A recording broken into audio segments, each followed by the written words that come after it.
In 1815, a battle took place that changed the course of European history, the Battle of Waterloo. Napoleon Bonaparte, once the ruler of a vast empire, faced a powerful coalition of British, Prussian, and Allied forces. This battle marked the end of the Napoleonic Wars and reshaped the political landscape of Europe forever. Let's dive into the story of this historic clash. If you found this story interesting, please like the video, share it with your friends, and don't forget to subscribe to our channel for more fascinating history stories.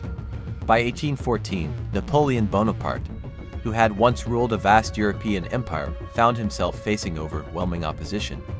After years of relentless warfare, the Sixth Coalition comprising Britain, Russia, Prussia, and Austria had invaded France and was closing in on Paris. Following a series of defeats and with little support remaining at home, Napoleon was forced to abdicate in April 1814. The victorious Allies wanted to neutralize the threat he posed permanently.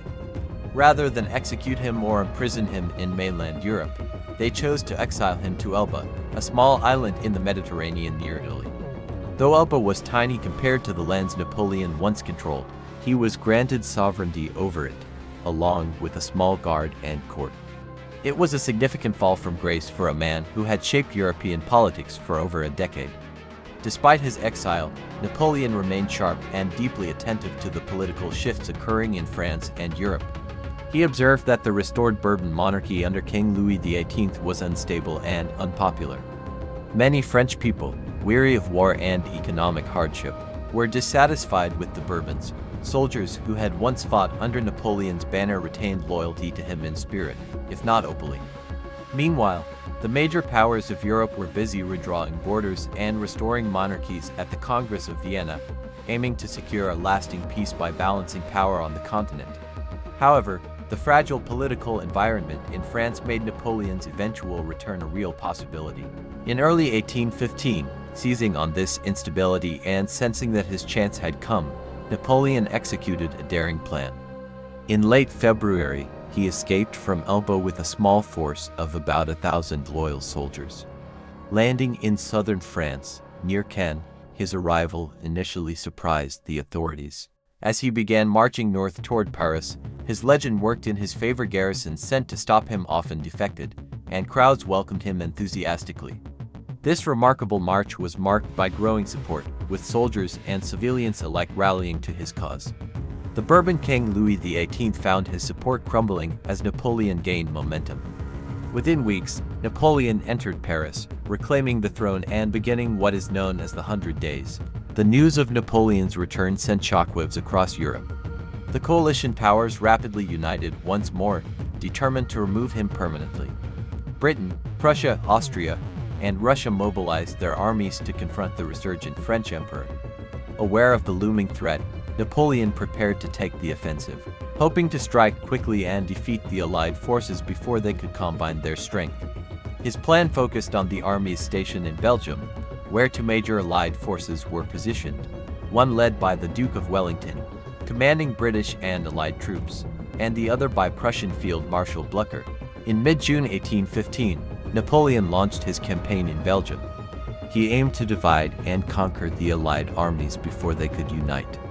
On June 16th, the French won a tactical victory against the Prussians at the Battle of Ligny, forcing them to retreat but not destroying them completely. Meanwhile, at the Battle of Quatre-Bras, Wellington's forces fought hard and managed to hold their position, although both sides suffered significant losses. These battles set the stage for a larger confrontation, as Wellington fell back to a strong defensive position near the village of Waterloo, and the Prussians withdrew in good order to regroup.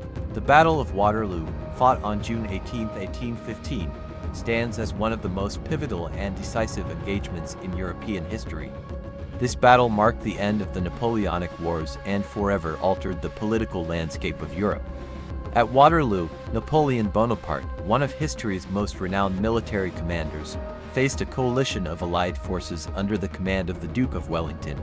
The clash was brutal, intense, and full of strategic maneuvers shaped by the geography, weather, and the composition of the forces on both sides. After escaping exile from Elba earlier in 1815, Napoleon swiftly regained power in France during the period known as the 100 Days.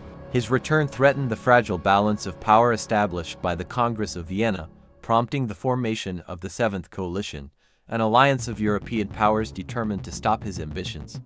The coalition's armies converged on Belgium, where Napoleon planned to defeat them separately before they could unite their strength. On June 18, 1815, the armies met near the village of Waterloo, in present-day Belgium. Napoleon commanded approximately 72,000 troops. While numerically larger, his forces included many inexperienced soldiers hastily assembled after his return to power. The Allied army, under the command of the Duke of Wellington, numbered around 68,000 soldiers. This coalition army was a multinational force consisting of British, Dutch, Belgian, and German soldiers. The battle was set to be a crucial test of Napoleon's military prowess and the resilience of the Allied coalition. The battlefield itself was a defining element of the engagement. The site around Waterloo was characterized by a series of ridges and small farms, notably the fortified farmhouses of Hougoumont and La Haye-Sainte, which played critical roles in the defense of Wellington's line. The weather had a significant impact on the battle's timing and dynamics. A heavy rainstorm the night before had turned the ground into thick, muddy terrain, delaying the start of the fighting until late morning. This delay proved to be a double-edged sword, giving both sides time to prepare but also hampering rapid movement and cavalry charges. The muddy ground reduced the mobility of Napoleon's artillery and cavalry to components that had been key to his earlier battlefield successes. Artillery pieces sank into the mud, slowing their deployment and reducing their effectiveness. The difficult terrain forced Napoleon to rely more heavily on infantry assaults and close-quarters combat. Napoleon's initial strategy was to deliver a crushing blow to the Allied center, aiming to break Wellington's line by concentrating his forces in a series of decisive assaults. He planned to exploit any weakness in the Allied positions and use his superior numbers to shatter their defenses. The Allied army, well aware of the stakes, adopted a strong defensive posture, utilizing the natural terrain and fortified farmhouses to anchor their line. Wellington's troops were strategically positioned on the reverse slope of a ridge, which concealed their movements and protected them from the initial artillery bombardments. The fighting began in earnest with attempts by Napoleon's forces to seize key defensive points, especially the fortified farms of Hougoumont and La Haye-Sainte. These farms were vital strongholds that served as anchors for the Allied line and prevented the French from easily outflanking the coalition forces. Hougoumont was a large walled farmhouse complex surrounded by gardens and orchards, making it a formidable defensive position. The French launched repeated assaults to capture this position, recognizing that its fall would open the way to the Allied center. The fighting at Hougoumont was some of the fiercest and most brutal of the entire battle. The defenders, primarily British guards, along with some Nassau troops, held their ground with tenacity. The battle devolved into a grueling close-quarters struggle, with hand-to-hand combat raging over the walls and inside the farm buildings. Despite repeated French attacks, Hougoumont held firm throughout the day, tying down thousands of French troops who might otherwise have been used in the main assault on Wellington's center. The defenders' ability to hold this position was crucial in preventing Napoleon from breaking the Allied line early in the day.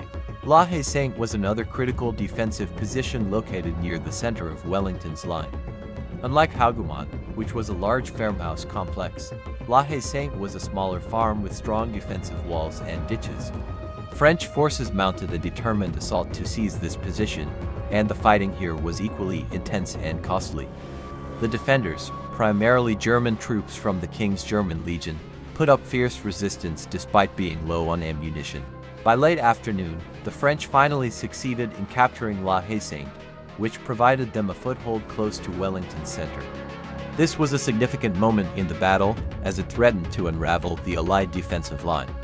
However, the overall position of the Allied army remained relatively intact, thanks to the depth of their defensive arrangements and the timely arrival of reinforcements. The composition of the forces at Waterloo is a reminder of the multinational character of the coalition opposed to Napoleon.